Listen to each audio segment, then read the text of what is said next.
دوای ئێران بەغداد و ئەنقەرە پرسی سنوورەکانی کوردستان تاوتوێ دەکەن.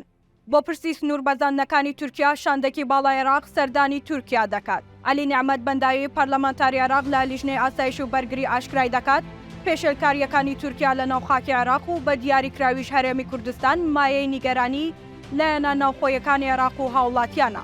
هەروەها پێشێلکردنی سەروەری عێراق لە ڕێگەی بەزاندنی سنوور و بۆردومانکردن و بڵاوکردنەوەی بنکەی سەربازی و سیخوڕی لە قوڵای خاکی عێراقدا جێگەی نیگەرانی هەموو لایەکە کە بەهۆیەوە هاوڵاتیانی مەدەنی دەبنە قوربانی. بەنداوی لە کۆنگرەیەکی ڕۆژنامەوانیدا ئەوەشی گوت لێژنەیەکی باڵا بە سەرۆکایەتی قاسم عەرەجی ڕاوێژکاری یاسایشی نیشتمانی عێراق هەیە کە لەم دوایەدا دۆسیەی سنووری لەگەڵ ئێران بەتایبەت ئەوەی پەیوەندی هەیە بە دابینکردنی ئاسایشی هێڵی سنووری کۆتایی پێهێنا. پێشبینیش دەکرێت هەر هەمان لێژنە کار لەسەر دۆسیەی سنوورەکان لەگەڵ تورکیادا بکات.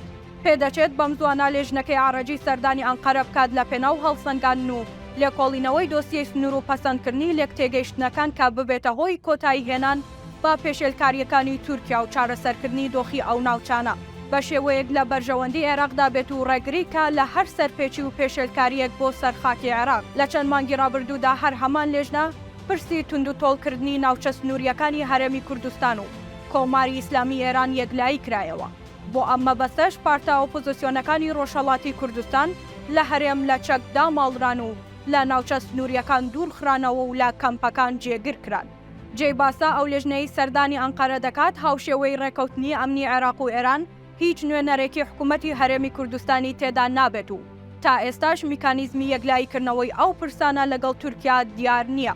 بەو پێیەی تورکیا بنکەی سەربازی و بارەگایەکی زۆری لە هەرێمی کوردستان هەیە و بۆردومانی بەردەوامی ناوچە سنووریەکانیش دەکات.